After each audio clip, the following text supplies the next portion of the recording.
Numbing ourselves to the pain of childhood trauma was an essential skill that we developed to survive. And now that skill prevents us from living fully present in our lives. And if you use food to help you shut down, it becomes a very confusing problem.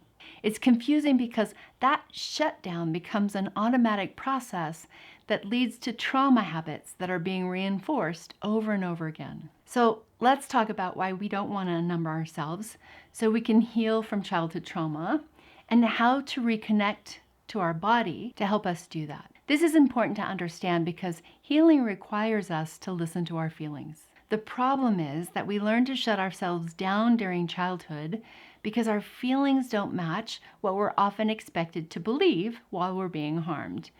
This applies to those messages that you might have received like, keep crying and I'll give you something to cry about, or what's wrong with you, nobody's hurting you, or don't trust anyone but us. For a child who's being harmed, staying connected to fear that's caused by an abusive situation would lead to complete shutdown. So the child learns to put feelings away. For healing, once we're safely out of the abusive situation, we must learn to tell the difference between feelings we can trust and those we can't trust because our trauma brain is setting off a danger alarm for us.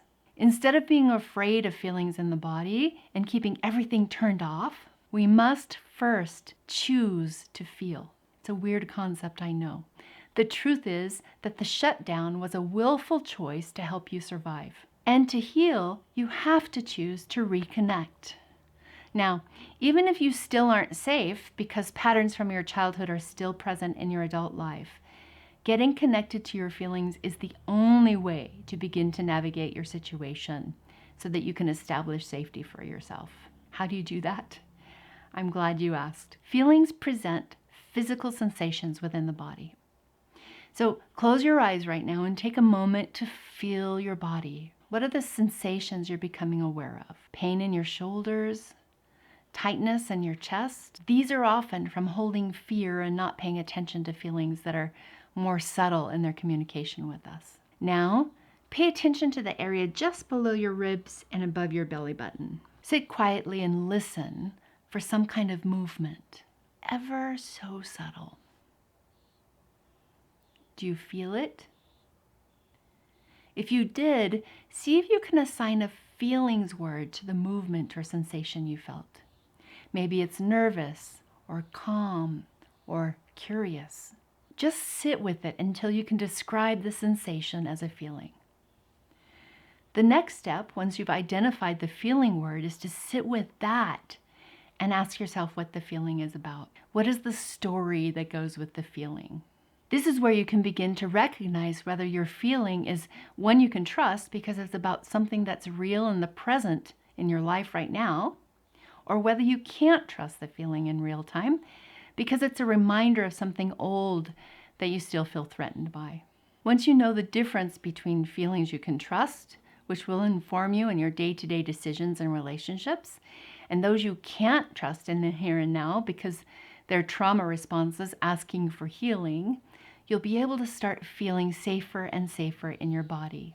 Because you'll be able to recognize when your body says you're in danger when you're not, and start working to heal the trauma brain.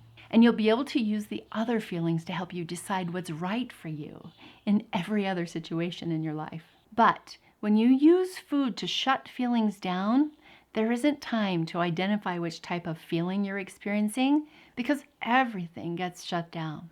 When you're ready to heal this in yourself, I encourage you to start listening to your body. To help with that, I have a foundations course inside of Trauma Free Nation that supports learning to trust your body so you can move forward in your healing. Separating those feelings that you need to heal because they're in the moment trigger responses that encourage the misuse of food from those feelings that you need to learn to trust to navigate through life. It's all inside of my self-directed course where you'll be able to heal step by step with the support of a growing community of people healing after childhood trauma. It's a lovely group of people supporting each other as we meet twice a week to talk about everything related to healing after childhood trauma on Zoom. Join us by clicking on the link in the description below. Here's your homework.